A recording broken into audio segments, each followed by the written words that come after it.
My Japanese student told me I have black power. The day I stepped onto Japanese soil after graduation felt like stepping onto a different world. I had just finished my undergraduate degree in English, and I was buzzing with excitement and nerves. I'd signed a contract to teach English in Japan for a full year, and I was just minutes away from beginning that journey. I'd heard stories, some glowing, some cautionary, but nothing could truly prepare me for what lay ahead. I was assigned to 5 elementary schools scattered across the city, each teaching 3rd through 6th grade. That hefty load meant I had nearly 1,000 students in total. Every morning, I hopped between campuses, riding a crowded train, sometimes walking through sleepy neighborhoods, always clutching my well-worn lesson plans. In each classroom, 30 bright eyes would fix on me as I launched into the day's English lesson, simple dialogues, found poems, flashcard games, or songs. Though the curriculum was clear, I quickly learned that flexibility was essential. Some days, the kids were shy, others, they buzzed with curiosity, tugging on my sleeves or holding up questions. I loved them all. I especially thrived on the energy in the 5th and 6th graders, those preteen dramatics, and the gentle curiosity of the 3rd graders, who would squeal over every mispronounced consonant, eyes wide with wonder.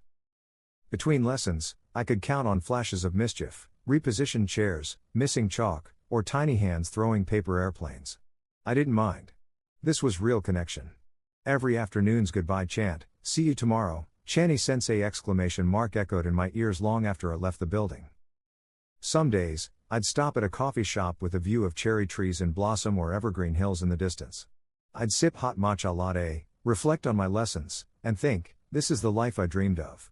Living in Japan had its quirks: compact apartments with step-up showers, late-night 7-Eleven runs, figuring out the local train strikes, and the delicate art of bowing so you didn't bow too low or too fast. But the routine grounded me. I knew each school's layout, which classroom had the squeaky floorboards, which playground got drenched first in the afternoon rain. I even learned which teachers liked to exchange rigorous math challenges and which preferred quick lunchtime chat. And of course, I got close with my co-teachers, the Japanese English teachers who helped me navigate cultural norms, lesson tweaks, even the best vending machine hot chocolates. All of these memories, each bus ride, test prep, school festival cheer, and generous arigato gozaimasu after a substitute lesson, wove into a tapestry. Every day I tried to balance structure and fun, correct grammar yet reward fearless speech. And it worked. By mid-year, the classrooms were alive with English chatter. Invitations to meet after school, shy waves in the hallway, it all felt like proof that the experiment was paying off, both theirs and mine. It was a dream come true, a teaching gig that helped me grow, travel, meet kids from all over Japan, and carve out a second home a continent away. Still, nothing matched the simplicity and surprise of one discovery on a crisp May morning. I was about to begin my 4th grade class, and I stood in the hall, preparing flashcards on a zooming projector. ABC, what's your name? How old are you? That sort of starter. Out of the corner of my eye I saw a small hand rising shyly. A little boy, brown eyes alive and sparkling, approached. He looked nervous but resolute. My co-teacher, Miss Sato, hovered nearby, watches me with wide eyes. You could almost see her thinking, uh-oh, what's happening? Channy-sensei, he said in a low voice. You have Kuro power. Kuro power? I echoed, eyebrows raised. Sorry, could you say that again? He tried again, stammering a little, trying to pronounce you have properly. I noticed he picked his words thoughtfully. He knew he had to say it in English. This wasn't something we'd practiced, but he chose to do it in English. You have Kuro power. I laughed softly. Kuro power? Kuro means black, right? He nodded, extremely serious, his chest puffing up like he'd just delivered a tiny masterpiece. I stood there a moment, taking it all in, his eyes bright with pride, mine warm with affection. My co-teacher froze, lips parted in shocked confusion, glancing between him and me. Do you know what Kuro power means? He just repeated it once more, trunky syllables, Kuro power. Then he let out a shy, hopeful smile. It took a spike of realization. He was giving me a compliment, something like black power, maybe meaning dark power, or powerful and cool like black. But I wasn't sure.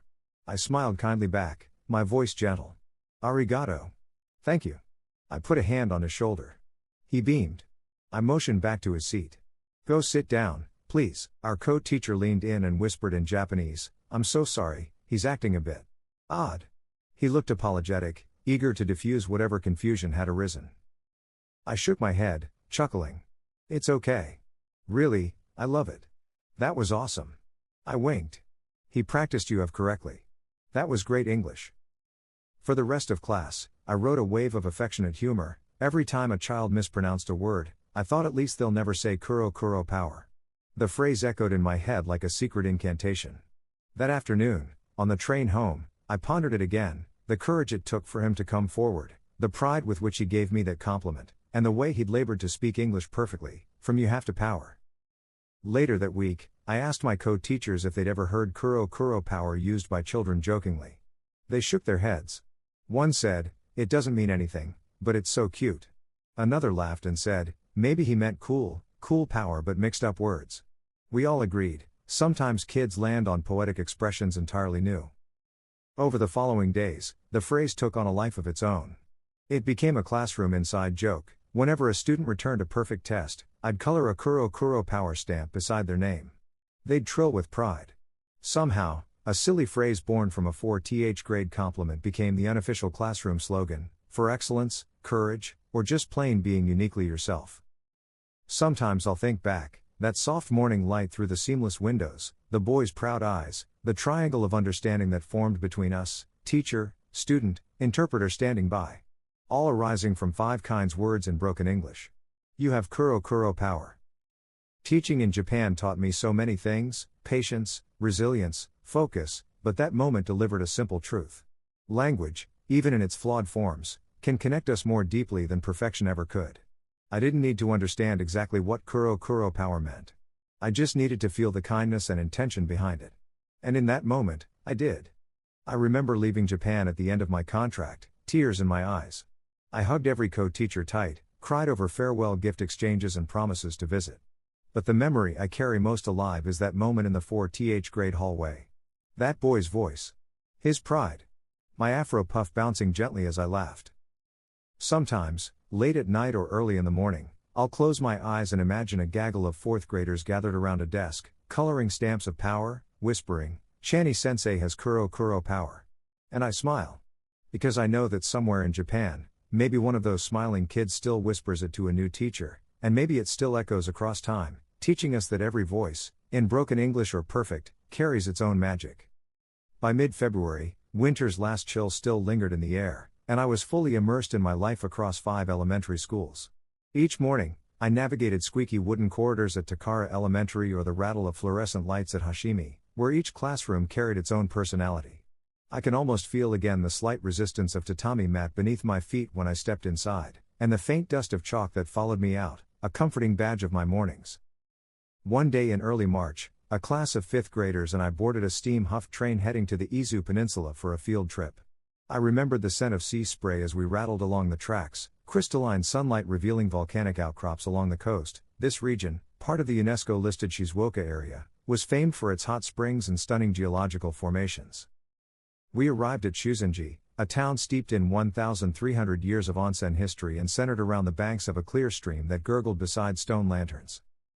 I sat in the changing room, steam drifting around us as the children hurried behind towels, the soft slap of wet feet on wooden boards grounding me in the simplicity of that moment.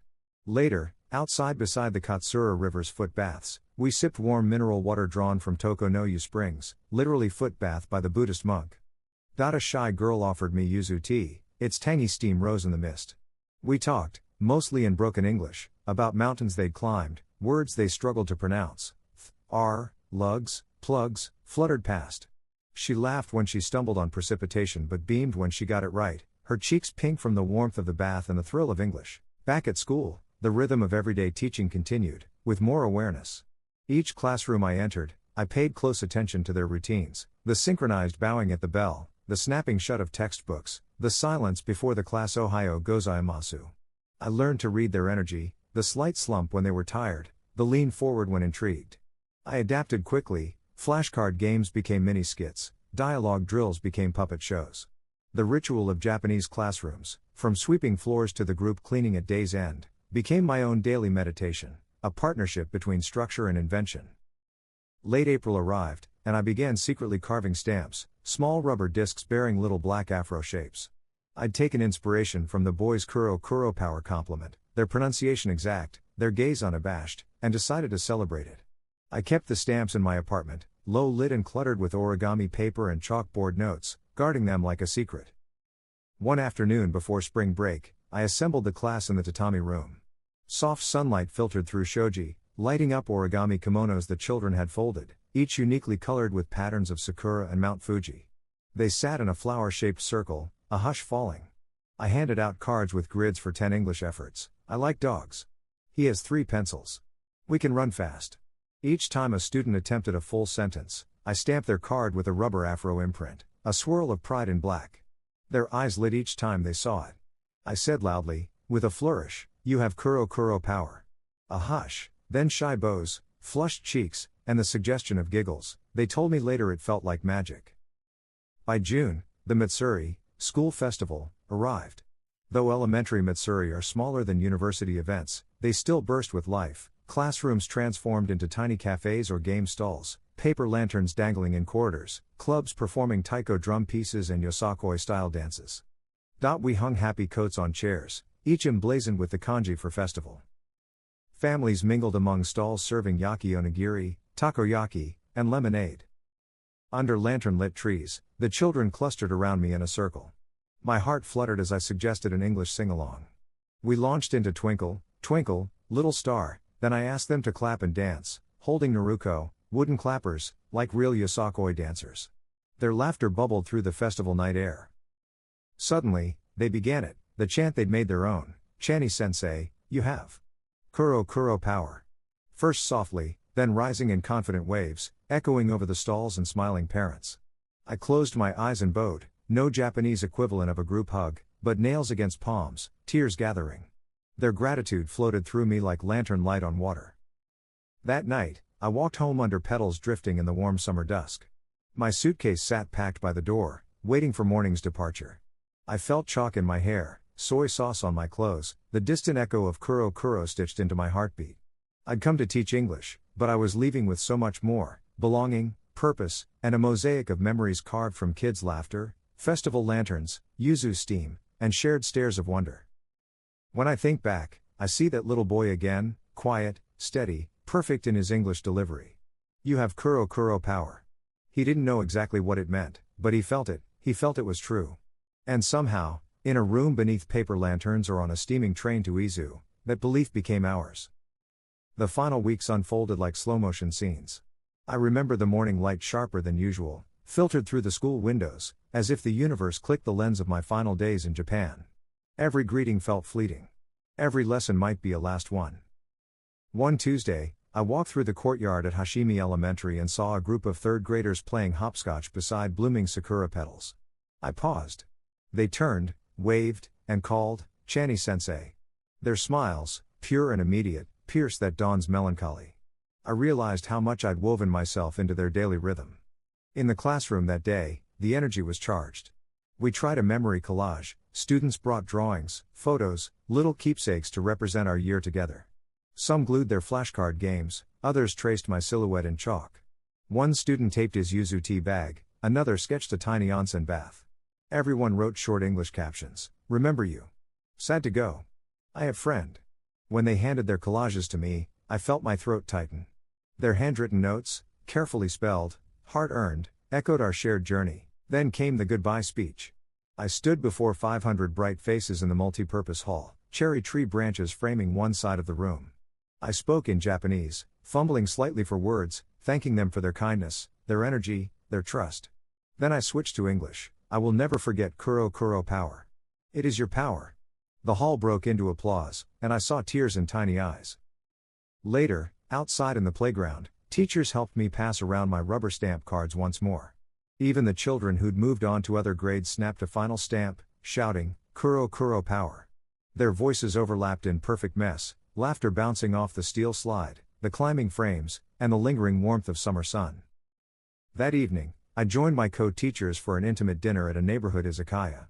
We ate yakitori, sipped plum wine, and laughed over misadventures, the time I tried to speak Kansai dialect at a Kyoto tea ceremony, or the moment I chased after a runaway squirrel during campus cleanup. One teacher held my hand and, with tears in her eyes, said, "Your place in our school, we thank you forever."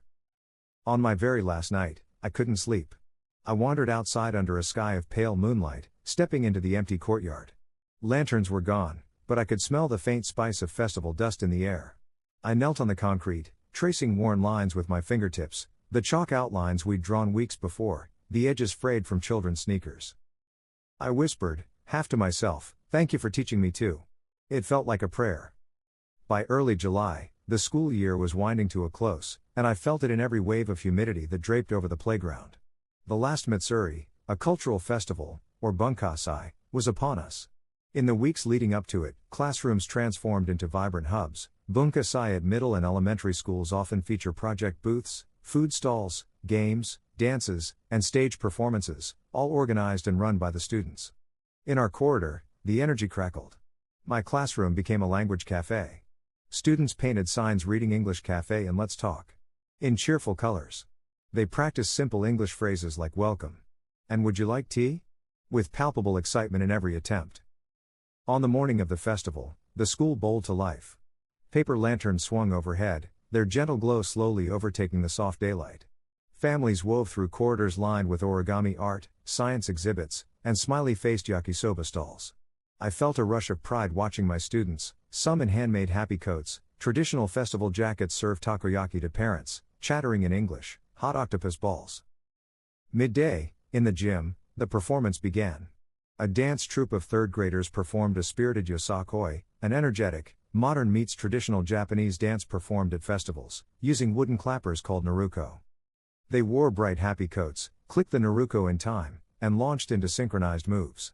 The audience cheered wildly. I found myself clapping along, swept up by their enthusiasm. Later, a small group of sixth graders took the stage with a performance calligraphy, large brushes, bold strokes against oversized canvases, and a backdrop of pop music, merging tradition and modernity. My students jumped to their feet and applauded, their pride lit up the room brighter than any lantern. Then came undake-inspired games between classes, beanbag toss, tam air, paired races, and even a mock cavalry match, kibasan, where kids formed human pyramids to try to snatch headbands from atop. Laughter, cheers, and the sound of hachimaki snapping off heads echoed around me. Parents and teachers, including me, joined in tug-of-war and relays, a delightful shared chaos that deepened our bond. Amid this whirlwind, a group of fourth graders came to my booth, each holding their English cards, the ones I'd stamped with little black afro imprints. They lined up and shouted, in perfect unison, "Chani-sensei, you have Kuro Kuro power." I laughed until my sides hurt, then bent down to stamp each card one more time. Their eyes sparkled, some wiped away tears of joy. In that moment, I understood fully what bunkasai meant, celebration. A celebration of effort, courage, identity, and community. As dusk fell, lantern lights brightened, and music floated through the air. I hugged students goodbye, collected handmade thank you notes, and wandered with my co-teachers beneath paper lantern rows. One said, "This festival is about showing who we are," and I nodded, thinking, yes. This week of so much planning, novelty, and performance, it was their way of saying, we are brave. We are creative. We belong. I left the school that night carrying a lantern-heavy jar of coins collected at the cafe, my favorite stamping tool tucked safely in a corner of my bag. The air smelled faintly of takoyaki, sweat, and wood trimmings, the perfect memory scent of summer in Japan. Later, when I unpacked, I paused over the booth lanterns and the cards embossed with rubber-stamped afros and English phrases. Each one reminded me that true connection blooms in shared rituals, messy attempts at grasping new language, and unplanned expressions, like Kuro Kuro power. What had begun as a bewildering compliment evolved into a communal anthem, and here, in this celebration, it became a bridge woven into the fabric of our classroom, our schools, and our hearts. Would you like to explore how this final festival shaped your return home, maybe a closing reflection on transition and future paths? By early July, the humid air wrapped around the school grounds like a heavy curtain, an undeniable sign that this chapter was nearing its close. The long-awaited bunkasai, the cultural festival where classrooms transformed into bustling mini-cafes, art galleries, and game booths, arrived like the crescendo of our school year. On the festival morning, I walked into corridors alive with paper lanterns and homemade signs bearing cheerful slogans like English Cafe and Let's Talk. Students, some in handcrafted happy coats, rehearsed their lines, welcome. Would you like tea? Their excitement crackling in the air. The scent of takoyaki drifted from outside stalls, where parents and siblings formed a steady queue, eager for a taste of what we'd built together. Inside the gym, our program burst to life. A third-grade dance troupe performed an upbeat yosakoi routine, clicking Naruko sticks in perfect rhythm, their movements fueled by raw energy and teamwork. Sixth graders followed, executing performance calligraphy, bold ink strokes splashing across large paper, merging tradition with contemporary flair. Throughout the festival, I stood behind my English cafe booth, stamping effort cards with my signature Afro swirl. One by one, students approached. We laughed over their pronunciation, and then, they'd erupt in unison. "Chani-sensei, you have Kuro Kuro power." Their voices rose in waves, my laughter met theirs. I stamped each card again, the rubber swirl pressing soft pride into paper and heart. As dusk fell, lantern lights glowed softly, and the festival's energy paused into a warm lull. Parents gathered to thank teachers. I received handmade cards adorned with little drawings of our field trip to onsen, our stamp ceremony, my signature Afro outline. I held each card, traced the careful English, "I have friend." "Thank you." "Sad you go." Each word shimmered with sincerity. Then came the official farewells. The Subetsukai ceremony overflowed with emotion, speeches, flower bouquets, and bows that expressed more than words ever could. We gathered again for the Shugyo-shiki, end-of-term ceremony, singing the school anthem alongside touching English farewells. And, of course, a final chorus of "You have Kuro Kuro power." It echoed through the gym, a bridge between teacher and students, their voices blending Japanese ceremony with English warmth. That night, I wandered campus one last time. Lanterns dimmed, corridors silent. I knelt by the concrete where chalk drawings once sprawled, names, Afro swirls, English words in faded, colorful chalk. I whispered softly, "Thank you for teaching me too." Now, back home, I carry that stamp ceremony into every environment, classrooms, offices, communities. I remind people that courage isn't loud, it's marked in small affirmations, in brave attempts at language, in creative rituals that invite belonging. Your time in Japan wasn't just a teaching job, it was a living lesson in culture, empathy, and connection. Whenever someone asks me what I learned abroad, I smile and say, it wasn't the perfect lessons, it was the shared ones. And in that final chapter, amid lamps, language, and laughter, I found the heart of belonging, and the simple truth, we all have Kuro Kuro power.